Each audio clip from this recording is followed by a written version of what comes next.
one for Manchester United's interim manager, following on from their 5-2 win against Leicester in midweek in the League Cup. It's a 1-1 draw against Chelsea in a game that offered very little. 11 shots for Manchester United, 12 for Chelsea, 4 on target compared to 3 on target, with an XG of nearly 2 for Manchester United. Remember, that includes the penalty as well, and 1.53 for Chelsea. 20 Manchester United touches in the Chelsea box. Only one of them all game was for Rasmus Højlund. 94 passes in the final third compared to 114 for Chelsea. And Manchester United's possession of 46% is the second lowest that they've had so far this season.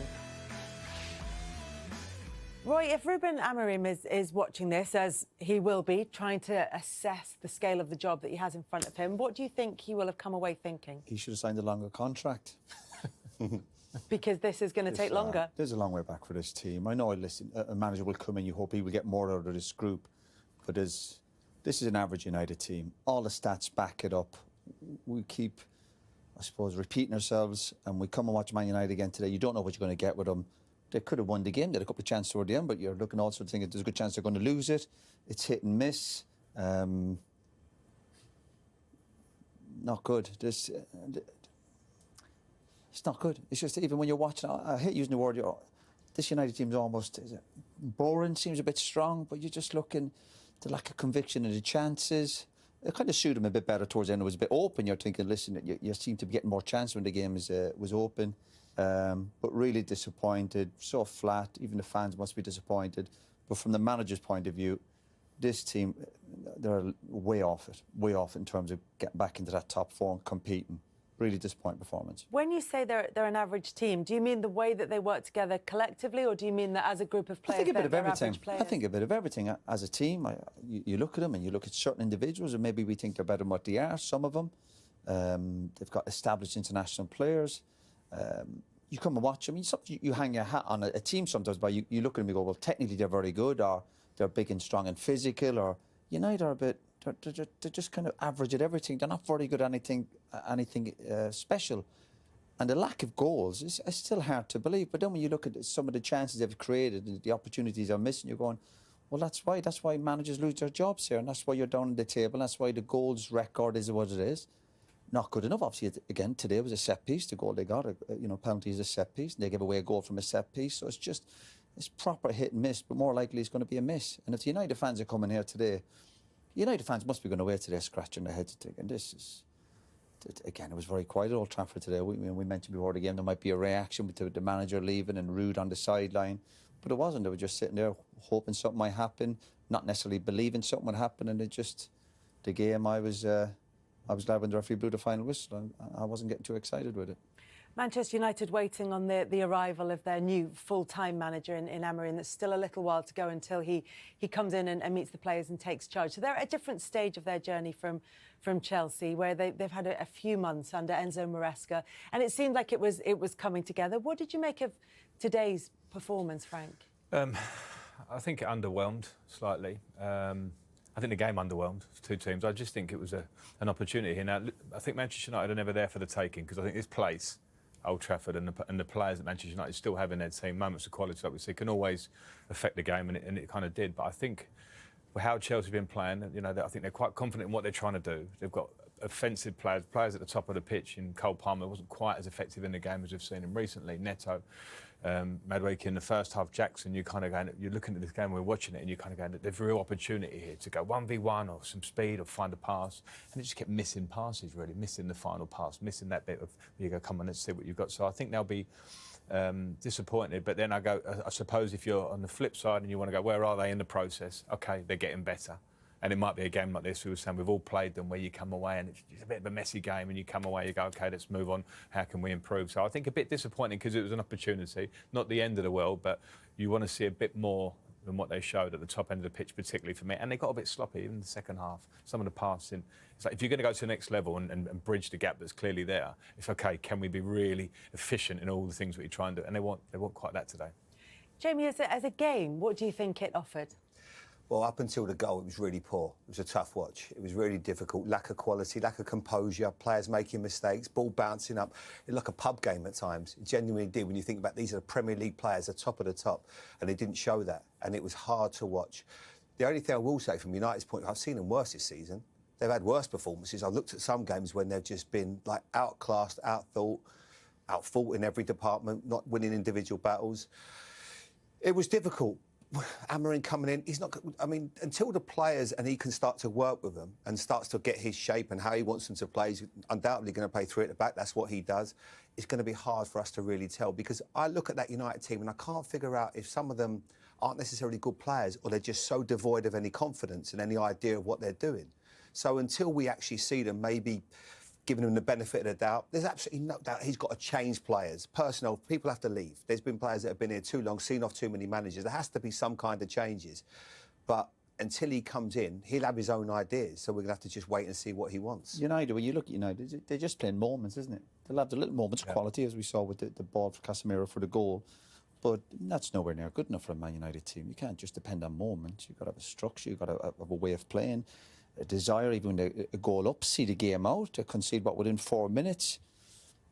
You've got to dig deep. That might be the flip of it for the new manager, though. He might see that as a little bit of a blank canvas for him, in a sense of... I think it's normal, I think, when you're a manager and a job's in front of you and you take it. We're sitting here and critiquing this game, but he'll be going, well, confident, because it comes across very confident. He'll be going, well, that's what I can improve. I can improve that. And the basics of the game are, what's your structure? How compact are you off the ball? Manchester United, I think Gary mentioned in the co-coms, probably the worst pressing team in the league. It's Manchester United. That can't be right. You've got to make sure that you've got capacity to run and desire to run. And when I watch that, all the modern teams now that can press have wingers that will run back and forward and back and forward. But what you don't want to have a team is, you know, when you're speaking to opposition players and teams, Man United are easy to play against. Yeah. Chelsea weren't good enough to punish them today, because again, it's difficult for certain teams to come here and win. But they had plenty of joy, they had plenty of opportunities. I don't think they'd be in the dressing room after the game, the Chelsea players going, oh my God, we got out of it. We managed to get a point at Old Trafford today. They thought, we kind of let United off the hook today because they weren't at their best. There's two ways to look at it. I suppose you look at what Liverpool and Arne Slot had to... He had a team already there with a style of play, an understanding, good culture at the club. So probably an easier job for him, although I thought it wouldn't be, but he's certainly made it look easy. Whereas for Amorim now, he's going to come in thinking, what have I got here? Why is this group of players seen off so many managers? Why have they been so poor at times? You know, obviously they've had moments when they've won cups, but what can I do to change the mindset, the philosophy, just to make them more combative in games, you know, because that's the thing that Roy said at the start of the show. Are they going to run? When you see this team, they get outrun in so many games. How does he change that mindset? That's going to be the hard thing for me. Yeah, it could be a tough task ahead of him. But as you said, it's a team of moments, Manchester United. They did have their moment when they got awarded the penalty. I don't think there's any question as to whether it is, certainly when you look back at it. No, it's a brilliant ball in. And we were critical of Hoyland for not getting the right positions or getting the opposition box. Doesn't take a great touch, gets helped out with the goalkeeper. And we all probably agree it probably is it is a penalty, obviously. He does catch him. I mean, this is his only touch in the box, Hoyland, which we'll come back to. He'll be disappointed he's not scored himself here. Of course, the team ended up scoring because these are important moments for him. You're not going to get many chances, especially if you're not in the box. But he's in there, and it's a good lesson for him. If you get in there, players will hopefully, like Casemiro and Bruno, pick you out. There's something about him I like, actually. I think there's a keenness, and he wants to do well for the club. You can feel that, and that being his one touch in the box. For me, when you look at it, and there's waiting to see it goes in, which is an interesting moment. Do you like that one, right? Lovely to see. Yeah. But I just think with Hoyland, I feel for him because a lot of those moments that Roy talks about, sort of counter-attack, fast things happen, it's quite hard for him to sort of get up and be in the box. They don't spend enough time up the pitch controlling the game, where he can be in the box and keep making constant movement. So that's why that's his one little moment he's had today.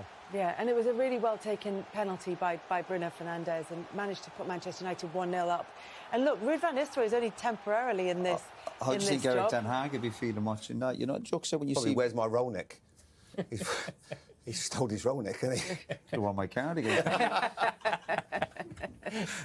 They were only ahead, though, for 4 minutes, because that goal from Caicedo was such a well-hit strike, wasn't it? It was, and the hard bit about this for him is that it takes these balls that come out of the air and take a bit of time. You've really got to focus and keep your eye on the ball. Not a great header, do you think that? I don't know, am I being harsh? Is he stretching again? Little details? Yeah, do you know? Yeah, maybe, yeah. You're heading into an area which is still a dangerous area. But I think that skill there of keeping your eye on the ball and then staying over it, I don't think it's something he's completely known for. I'm not sure how many times people will do that. He's not known to do that. I thought he had a really good game. He was the best player on the pitch. It's a really clean strike, and he did well to stay over. They can end up kind of going anywhere. He caught hold of it really well. Because it was a difficult time. When he first signed from Brighton, there was obviously a big fee. He didn't settle very well, struggled, and there was a lot of question marks about him. But now you're seeing the real Caicedo that we saw at Brighton, where he was fantastic. He was everywhere, a little bit like Kante, wasn't he? Cover every blade of grass, going forward. Interception right at the end of the game, which was so important for his team. I thought he was different class today. And that's what you got your money on for. That's what you're spending big money on, because it did take a lot of time for him to settle down. I don't think the balance with him and Enzo Fernandes is right. He looks much better with Lavia, who's got more pace, more energy to get around the pitch. And as you said, Frank, I mean, you scored plenty of goals from outside the box. That's not an easy finish either, is it? It's interesting as well that you say that the balance is better with Lavia, because it was seen as Chelsea being maybe a little bit greedy in the transfer market to go for two players in that position. That maybe that might just be one for first team and one for backup. But it's actually not how it's worked out. Yeah, well, I mean, it's interesting. I mean, you do need extra players. You need a squad. But I think because Enzo Fernandes was the first one that came to the club for a lot of money, I think people sort of their eyes are on him, and now Lavia came at a lesser amount and was injured for quite a while. But I think when you talk about balance, Caicedo can do a lot of that. It's more positional than Kante, but I see exactly what you mean, winning things back. And Lavia can certainly receive and pass forward and find a bit more of a cute pass through lines than I think either of the others. So for Enzo now, he'll have to work hard, Fernandes, to get back into the team, because them two do look a good balance. There's chemistry in it. It's chemistry relationship with the players. Doesn't mean say one better than the other, but just the two of us seem to work better than the other, and that's it. It's the chemistry between two players. Same with the centre halves. Sometimes you just have a good partnership, and that seems to be working for Chelsea at the moment. When it works for Manchester United, when they do get forward and they have those opportunities, what works for them? What would you take away from this? Do you know, it's, with United with them, I don't mind necessarily they're just playing in moments, as long as they take these chances. Like this again, lovely ball, Rashford a bit, no conviction in his finishing. So when it's kind of off the cuff stuff, I know Gary was critical, but that's just the way this United team play. And almost when the game's chaotic, United team is if they're going to end up scoring goals. And these are good chances. But can actually hit a chance like that against West Ham last week? Could Bruno give him a softer pass? Maybe. But just that little bit of composure. And that's the quality you need. And these United players at this moment in time certainly aren't scoring enough chances and not taking these opportunities. So again, I generally don't mind if it's just sometimes moments, as long as you're brilliant and clinical in these moments. This is a difficult chance, obviously. Would have been a great goal, but again, we go back to, can you hit the target? Difficult chance, that. But I think sometimes when it's almost off the cup with United, they look a bit better. When it's structured, and it's, maybe. Particularly for the attacking players. Look, this is where we're seeing Chelsea obviously trying to win the game, and this is where it becomes a bit open. And I think this is the big chance because of Bruno's quality. He scored a penalty, he scored a couple during the week with his confidence, and you're always expecting him. At his very best, he's hitting the target, but there you go, maybe sums up United performance at the moment. It's just a bit all over the place. Yeah, and that consistency might well be the hardest thing to work on. If you know the players have got that in moments in the game, how do you kind of stretch that out over the 90 minutes? Well, I think we'll find out with a new manager. It feels like the new voice and a new approach, talking about the structure of the team. I think he's too broken. They're far too big in and out of possession. I think they need to work out how they can get better connections through the team, better partnerships through the team. I think that will all help consistency. And individually, the players all have to show a bit of humility to the new manager. Go, we're going to show that we want to play for this club. And I'm not taking away. I don't think there wasn't a lack of effort today. It's not. The chaos is kind of everywhere. I think the effort is still there, but I think the fresh start and going back to the basics of what they want to be. And then you might go, okay, once we do the basics right, then we'll see the talent. Then we'll see our confidence start coming back in individuals within that. At the minute, it's like, if it happens, it happens. And if it doesn't, oh no. Like, it's very up and down at the minute. And with all the big players there, when the new manager comes in, you have to say with the big players who've won big trophies, some of them, you have to leave your ego at the door. This is about rebuilding Man United and get back to competing. And that's what you have to get the team together. I don't see a team out. I'm not saying for 1 second some of them aren't trying, of course, and it's all disjointed. But you've got to get that structure of a team of personalities and characters and quality to go, this is where we think Man United can get back competing towards the top of the table. Because this group, they don't seem to have it at this moment in time. And a new voice, three at the back. Maybe you have to try something different, because the madness for all of us is coming every week to watch Man United and expecting something different. This is the norm now for Man United. I don't know how they train, because I'm not privy to their, what they do in the training pitch, but good habits, and that's what the manager's going to have to do every single day, making sure that players run, making sure they chase, making sure when you haven't got the ball, when you have to work hard to get it back. And when I see them sometimes, when I watch, it's like they do play off the cuff in a way, but that organisation will help. But I always feel when I played against Roy's Man United sides or the best sides that they played, they had that chaos a little bit. All of a sudden they'd throw 2 centre-forwards on and make it more difficult for another forward onto the pitch. So they've always had that. But I just feel that I don't know if they have good habits, and that has to come from the training field as well. But even the West Ham game last week, United, the first half, your manager's under huge pressure. Players are missing great chances, and they're walking back, and you got to get a hold of these lads. Hit the target. These are big chances. These are top quality players. Missing open goals. Dallo missed a chance last week, and people keep telling me he's a good player. Put the ball in the back of the net. Keep your manager's job for another couple of weeks at least. And they're missing. They're all walking back, and they're kind of apologising. I'm sorry. Stop you saying sorry. Put the ball in the back of the net. Keep everyone happy. Should Lisandro Martinez be apologising for his challenge, do you think, on lucky Colwell? boy, the lads, lucky boy. Lucky boy. Palmer, rather. Honestly, obviously he won't be happy with Parma making a fool of him here. Obviously he's gone in there, and this is a great bit of skill, and it's a nasty tackle. Obviously I'm always wary with me criticising players for tackles, because listen, I've done some daft stuff, so maybe I'll hand this over. maybe you're the best person to judge. Maybe. You've done some worse than that. Well, that's a yellow then to me. No, no, he's a lucky boy. I don't think he just catch him properly. It's down the side of his leg. That's the way I'd look at it. But if he got sent off, I'd say there'd be no complaints. We couldn't sit here and say... I think it's a red card for intention. I don't think he does get probably as much contact as you might have done at certain times back in the day. But I do think that it's for the intention, bit of skill. He knew he was late, and he's just going to leave a bit on you. The VAR That's nasty. I think it's a red card. The VAR said reckless, not dangerous. No, it's reckless. It's nasty. He knows exactly what he's doing. He's made to look a fool, and he's just coming and just sort of have some of that. I don't think you can if he was sent off, I don't think absolutely. we'd And he's got it. He's just got that nasty streak in him. He don't mind a bit of aggression, but look how high he gets his leg there. Look, there's no need for it. That's a sore one. He'll be feeling that for a while. But is it dangerous? Does it meet the threshold then? Yeah, yeah, it does. Yeah. Potentially. Look, he might say because he slipped a little bit, but he knows what he's doing. But every tackle is dangerous in a sense when you go in and it's quick and the player moves the ball quickly, of course. But I put it this way, Martinez knows what he's doing. He's thinking he's definitely not getting by me after he's flicked it over my head. Yeah. And it was late in the game, and then there was of course, Manchester United held on for that 1-1 draw, but they were ahead in the game through Bruno Fernandes, who scored the penalty for them, and he's with Patrick Davison. Well, Bruno, after a challenging week, I guess you needed to fight, you needed to give everything. Do you feel like you at least did that today? No, of course we did.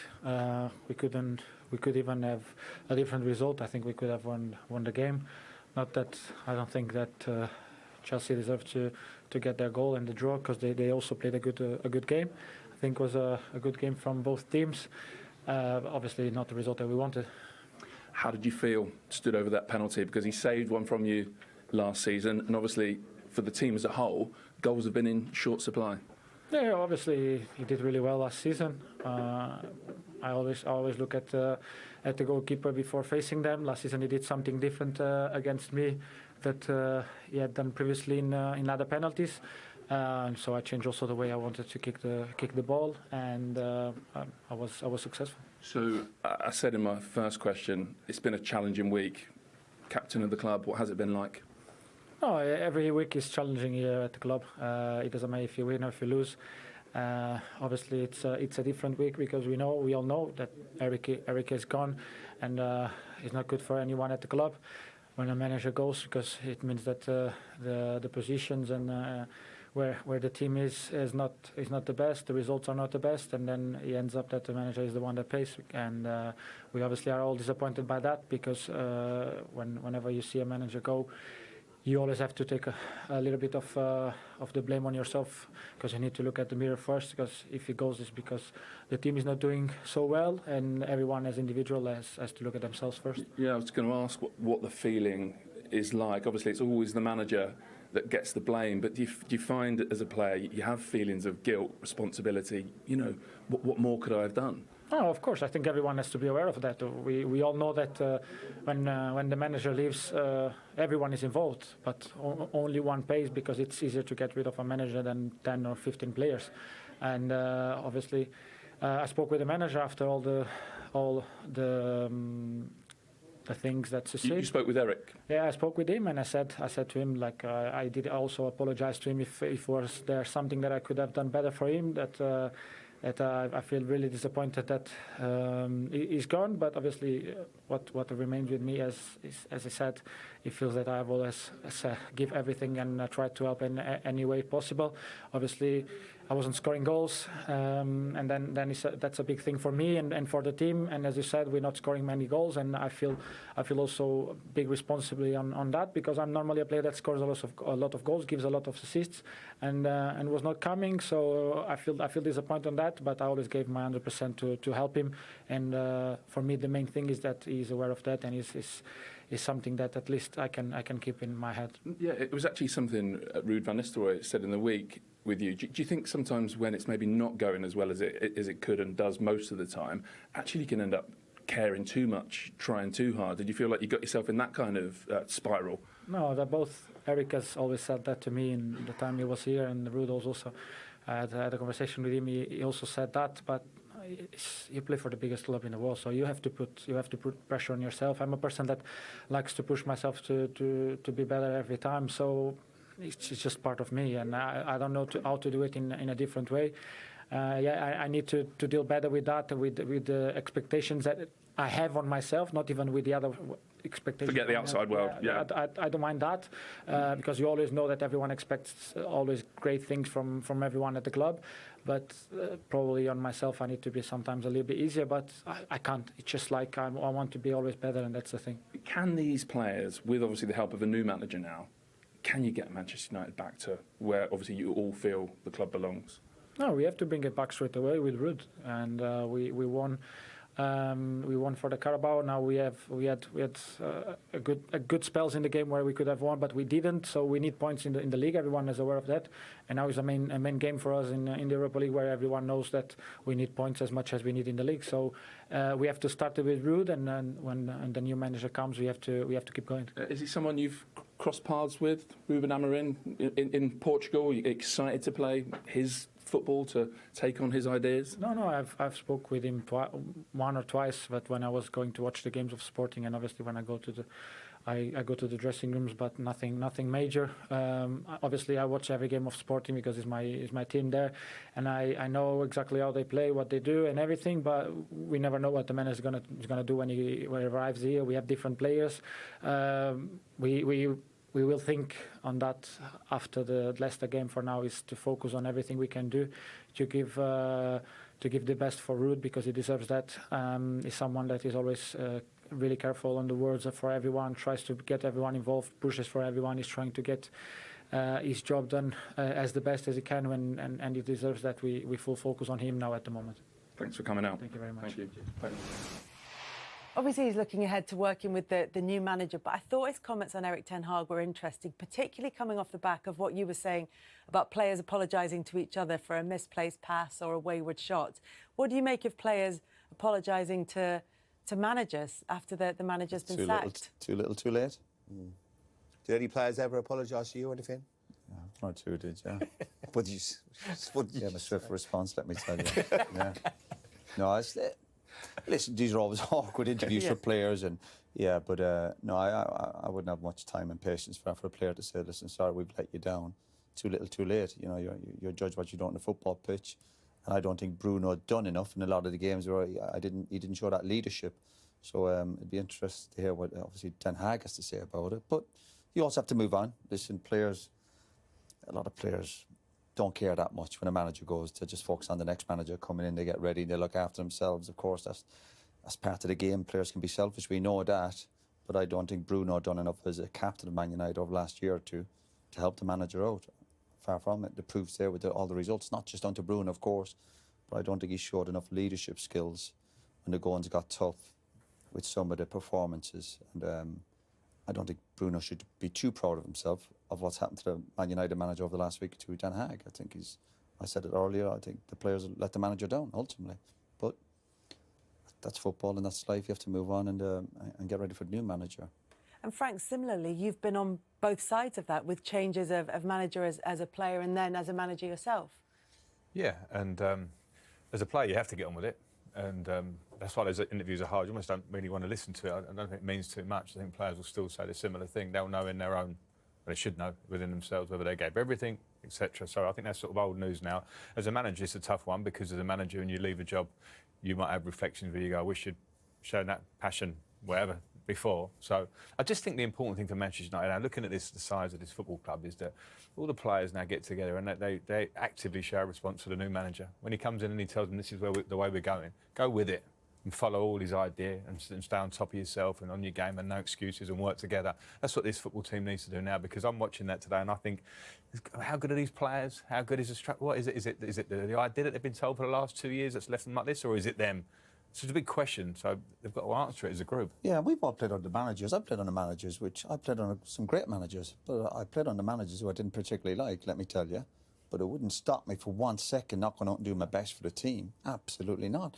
And that was the same with the lads I played with. I was very lucky. I was in some good dressing rooms.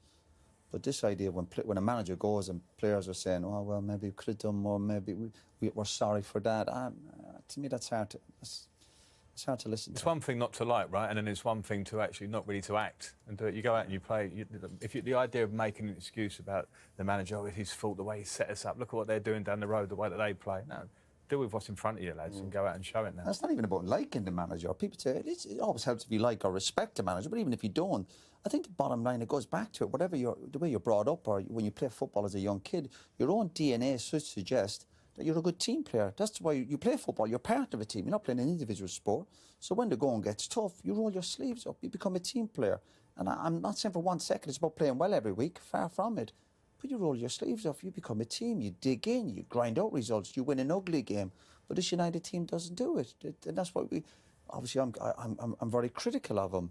But I'd love to sit there every week and watch Man United turn up and win 2 or 3-0. You just listen, absolutely amazing. Last year or two, you give them a little bit of praise when they're doing well in the cups. But Man United, we can't go back to Man United of the 80s where they're a cup team. The reason you sign and you play for Man United is that you turn up week in, week out, and you're consistent. That's the key to it. There's no point in saying, I'll turn up in a week or two after the manager gets sacked, I'll play for the new managers, there's a new system. No, forget that stuff. You still have to go and train with your teammates every day. So when you look at your teammates in the eye every Monday morning, or when you're training or in a game with 20 minutes to go, and you're on your knees and your hamstrings at you and you're under pressure going, let's dig in. Let's show what we're about. And if that is a Man United or Chelsea or Spurs or whoever you're playing for, you dig deep.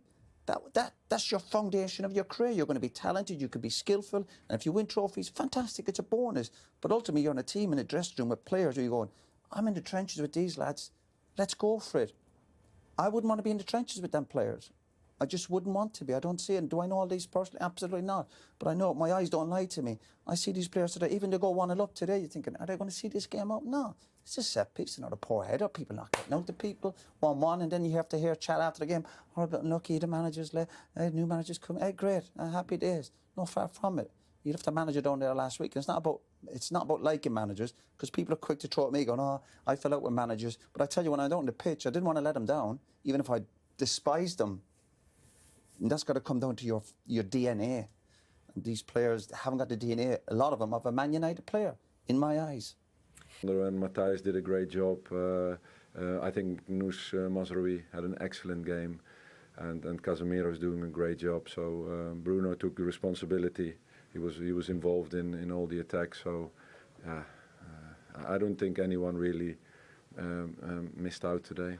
What are this group like, Ruud? I mean, you'll know, you've seen it alongside Erik ten Hag. They've had a lot of criticism, not so much for talent, but application, effort, how much they care. You know what it's like. You're on the inside of it. Are they a good group? It's a good group of players, a good group of people. And I think what you saw today was a team with spirit. They left everything what they had on the pitch.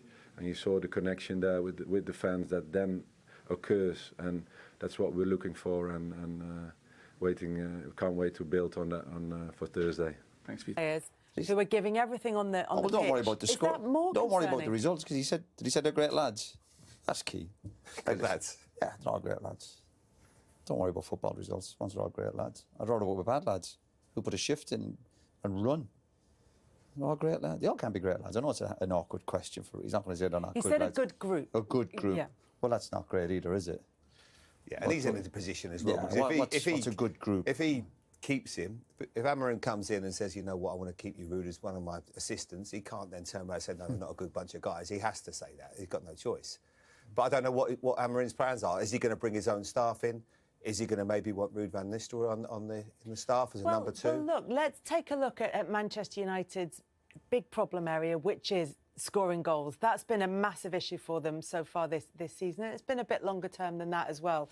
So if this is their problem area, if they're 18th in terms of goals, 20th in terms of XG performance, so they're not creating the quality chances, and then when they get them, their shot conversion is 19, so they're not converting those chances either. And if it's a big chance, they're even lower again. So if that's your problem, do you then keep a club legendary striker on your books? Can that help? I don't know. The best person to ask in this out of us three is a goal scorer. I mean, did you have someone to work with you with training? Did Didier Drogba have someone? Does that make a big difference if you had someone educating you or finishing? I don't think it directly relates, and I'm not putting Ruud down there. I'm sure he's very, very capable of working with attacking players to finish, but any coach worth their salt should be. The thing that interests me when we look at the stats of that start, is anyone really surprised that that's what the first 10 games look like from what last season? I know they won the FA Cup, I'm not holding that back, but I think this has been coming. I don't think there's anything really that anyone's particularly surprised about, because last season, when you look at how they were they good defensively? No. Were they that great attacking? Probably better than how they started this season, but still no. Have they addressed it with personnel that have come in to improve it? No. So are you really surprised about it now? So this is where now it is a fresh start. It has to be some sort of a line in the sand to turn the corner. Yeah, but no matter who's coaching or managing, if you're missing... Well, if you look at the game last week at West Ham, the chances United should have scored definitely at least 3 or 4 goals in the first half last week. So whatever about having a brilliant striker like Ruud on your staff, whatever it might be, these are players, these are international players, and they're missing them chances. Today, listen, they weren't really clear-cut chances, but they were good chances. You're still thinking the top player might go, I just need half a chance. And we're not seeing that with this group. So I don't think that's necessarily down who you've got in the coaching staff. That's sometimes about, we mentioned earlier about looking at young Chelsea players, giving them a chance, but then there comes a point where you go, Man United can't keep waiting for these players to mature and say, he'll be good in 12 or 18 months. Maybe other clubs can, but Man United can't. And that's where the new manager will have to come in and identify that and say, listen, I have to get strikers in. And guess what that means? More recruitment, more players. And United have spent a fortune over the last 2 or 3 years, and their track record on recruitment's not been great. This manager will have to come in, and if that continues, we'll say, I'll have to get a couple of attacking players in, strikers, maybe players he's worked with, and find more money. But that hasn't gone down well buying players he worked with here, is it? Certainly with Ten Hag. That's been a problem. But the greatest comparison I suppose we can give is what happened with Jurgen Klopp at Liverpool. They suffered for so long, 30-odd years without winning a title. And this is similar with what's happened at Man United. So when you saw what Klopp's team looked like to start with to what he got to in 2 or 3 years, it developed very, very quickly with good recruitment. The goalkeeper coming in, Alisson, Virgil van Dijk, Salah. But they were great in their recruitment. They didn't, they were diligent. They spent well. They brought in players that could change the game for them. And they were patient, waiting for the right players. But also good people. Good people that trained hard every day, set good examples. That's why it's been easier for Arne Slot. So he's got to have a couple of years at least. And that's why, obviously, with his contract situation, everyone's going, why only 2 years? He has to look at what he's got at his disposal.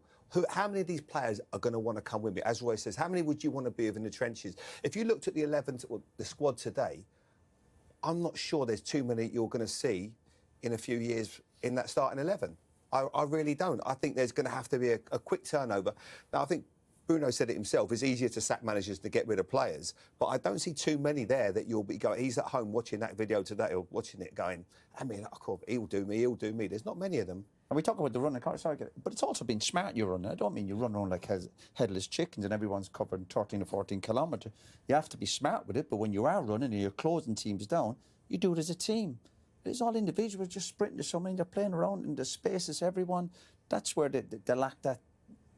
They don't look like a team at it. They're just all doing their own little bit. And the issue, with scoring goals is that, talk about Jurgen Klopp with Mo Salah as an example. There's no way that Jurgen Klopp had to get Mo when he signed him to Liverpool and go, and what you do is you cut inside in that far top corner, and do it again, and then take him the other way and do that. You don't do that. What Jurgen Klopp's job is to set a team up and get the best out of his best players and give them an idea that you go, this is what they, and we all know what they were. That's great coaching. So this is what now the test for the new manager will be. You go, here I am, and if he can show progression to the end of the season, whatever that looks like, I think he'll have a good case to sit down in the summer and go, OK, owners, what are you going to support me? Because I need that, if you really want to go to the level. And the ones that haven't delivered, then they're not there. That would be the test for the coach. Because I think you said you like Højlund, you said, but I have to be honest, it must be so hard playing as a centre forward in this team because you're working on scraps. You're not getting any supply line. There's no clever passes for you. He's having to wrestle against 2 defenders every time the ball comes up to him. So I don't really know what his level is. What's his ceiling? He had a good spell last year. I think he went 7 goals. He scored 7 and 7. And you thought, OK, he's turned the corner. But playing in this team, it's not easy for a centre-forward right now. So maybe with a bit more confidence and a different style, a structure, we might see a better... Because there will be 1 or 2 that jump out at you that are going to surprise us all. But it's just hard to tell right now because they're so devoid of confidence. What would you do if you were Amorim in terms of your coaching staff? Obviously, he'll have his own backroom staff that he wants to bring with him. Do you think he keeps Ruud van Nistelrooy? That's a good question. I don't know. The truth is, I don't know, Kelly. If he wants... I always... But if Ruud was looking to get the job and he wanted the job, I personally would... I always think you want number 2s that don't want your job. I think you want to work with people that are just going to come in. They're your man. When you go on that bus on the way home and you've been chinned, they've got to feel every bit of pain you do. Not thinking, well, if we lose a few more, I might have a chance of getting the job. That's not what you want. And I see a lot of number 2s that sort of hang around like bad smells. When managers get sacked, they stay there. That's not for me. I always think you get your staff that are going to be... They feel your pain every time you lose. So I don't know what Ruud wants to do. I agree with all that. But we look back in the summer when there was changes in the background. Who brought Ruud to the club? Was it United? Was it the manager? Because there was a lot of changes in the background. So it depends on, does Ruud feel he's got loyalty to Den Haag? Or does he say, well, actually, it was the club that brought me in? But I agree. I think it's difficult when a new manager comes in. If he's bringing a lot of his own staff, maybe there won't be a place for Ruud. And maybe Ruud would be better off then stepping back because it's not easy. If he feels any loyalty to Den Haag, I always feel it's difficult to stay on. But we mentioned loyalty last week. You want loyalty, obviously, we get a dog. I think the manager, if he comes in with his own staff, which I sort of predict he will do, I would think if he's got a group that he's enjoyed working with and had success, he'll bring them in because they'll know his way. He'll feel like they've got his back. But I think what he has to do as well is breathe a lot of positive energy into this place. Because I'm looking at, as much as we're saying you need to run, he'll have to set down all those things. They need to run more and this stuff. But there needs to be, I don't think that people enjoying coming in and playing and enjoying going to work, get a sense that they're not. So I think he'll come in with a lot of sort of confident, fresh energy into the place. And then we'll see. And there's always noises around Man United, and you hear about the background, the changes and letting people go and letting great servants of the club go and stuff like this. But you just worry also about the morale in the background, with the staff. You know, people are losing their jobs and pay cuts, and maybe the energy has been lost at United a little bit. You don't feel it around the stadium, and, you know, again, a long way back on that side of it. Let's get the Chelsea perspective now and hear from Enzo Maresca. He's with Patrick Davison. Well, Enzo, are you happy, unhappy? How do you feel about what you've seen? No, we knew that it was a difficult game for different reasons, mentally, in different aspects. I think for big part of the game, we managed and we controlled quite well. Probably the last 10 minutes we lost a little bit of balance, probably for the desire to win the game. But in any case, you don't have to lose the balance. You said before the match that you thought United might be tactically different today with Ruud van Nistelrooy in charge, and you might have to adjust. Did you have to do that? I think overall they were quite similar. Probably we expect them a bit more aggressive, but overall I think that the game was quite clear. And just tell us, at half-time you made a change with Gusto coming off, Cucurella coming on, and then James switching sides. Tactical, I guess. Tell us what the thinking was. No, yeah, it was just a tactical decision, no more than that. Fortunately, Manu is not injured, nothing, so we try something different. Was there a spell second half, like you kind of said in your first answer? It felt like you had sort of control of a lot of the match, and then just around them going ahead, maybe you lost that control a little bit. Yeah, exactly. But you know, in this stadium against this team, when you go down, it's very difficult to come back, and we did that. That is the most difficult thing. Then we try to win, and as I said, probably the last 10 minutes we lost a little bit of balance and we conceded something. But overall, as you said, I think for part of the game we controlled quite well. I think Moisés Caicedo didn't have the easiest start to his Chelsea career, which is obviously before you took charge. Is he becoming a really important player, and is he now giving his best football to the club? I don't know, before I said many times, with us since we arrived, he's doing fantastic, and we are very happy with him and with all of them. Any complaints about United's penalty and possibly a red card challenge towards the end for Martinez? Anything you want to say about that? To be honest, I didn't watch back the penalty, but yes, they just show me the foul with the call that I think there is not intention to take the ball, and the foul is quite dangerous. But again, they are there to take a decision. Thanks for your time. Thank you. Frank, just more broadly, actually, rather than just this game against Manchester United, on Enzo Maresca and the way that he's started at Chelsea, I think we're starting to see an idea of what the overview of the owners is, that they want to bring through young talent and develop them. Do you think he looks at the moment like he's the right manager to be able to do that? Yeah, certainly at the moment. I think there's been progression since he's come in. You can see what he's trying to do. I know he's talked about taking Gusto off there. I was surprised when he took him off, to be fair, but he's got his idea, but he's moving fullbacks into midfield. He does a similar thing. He's sort of very confident in his game, that you see the same thing week in, week out. And then he realised at the top end of the pitch of the individual and the players, and he's got wingers to choose from. The recruitment all of a sudden now looks more structured. There are 2 players for each position, a few different options from at the top end of the pitch. In important areas, he's finding combination that he likes in midfield and the back end of the pitch. So that's all good news for him. I guess the big over picture is, with the strategy of the younger players, is how far can they go quickly? Are we waiting for them to develop? Or are we waiting? Cole Palmer's he's out on his own because he's developed to the moon. Very quickly, and now we see Jackson has done that quickly as well. But when will we see Neto? Because Neto looks really exciting to me. When are we really going to see him go by and show that consistently? And noticing Madueke, when he consistently do that and go through the team. Is that hard though, Frank? When you've got, like you mentioned yourself, you've got 2 or 3 players and getting that rhythm in your game. If you're not sure if you're going to be playing or you're coming off if things don't go well after an hour. I think it may be a secondary problem for him. From experience of managing as well, when you have a squad, people go, oh, that's great options. You've got 2 there and 2 there. But then they go, well, you don't know your best team, or keep picking your best team. And then the lads that are not playing, are sort of like they're coming in, and there can be a little bit of a doubt about. Sometimes you're better with a tighter squad where you go, these are my players at the top end of the pitch. So I do think at the moment he feels like he's found what is his best team, and I think that was pretty much it there today. But as it goes forward, will that change? But my point First half or second half, Reece James right back, got to be right back, right? Yeah, I think Reece is right back, but Gusto has done very well as well. So I think, I don't think you have to have your best team. That's set in stone. I think there'll always be a couple of issues within the team. But I do think that to say the jury's out is the wrong turn of phrase. But we'll see. They're in 4th, and they've kind of quietly got to 4th. They're playing pretty well. When you look at it, they haven't won any big games necessarily this season yet. But you see in positive signs. But the next step is to go, maybe like we talk about this game, can you win that game when Manchester United is possibly there to be beaten? And they're not quite there yet. But there are definitely positive signs. And to the original question, yes, certainly, I think at this point.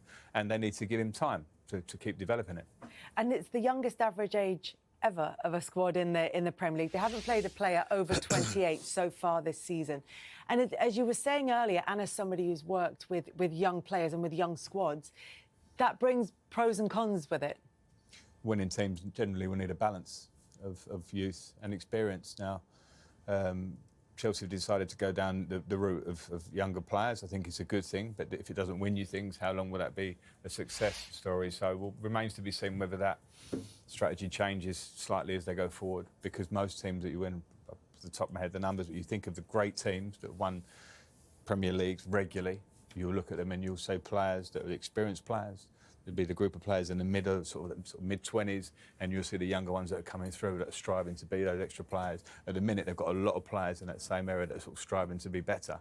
And that'll be the interesting thing about how far the team can go. And there's a lot of talent there with him, but you still question mark over a goalkeeper. Do you think he's? Yeah. Do you like him? Yeah. No, I think when you. That's a big problem. Yeah, I think with teams that have success, they have big personality, big goalkeeper, good quality goalkeepers. And I mean, I think he's been better this year. I think he started this season better. Yeah, but yeah, slightly. Yeah.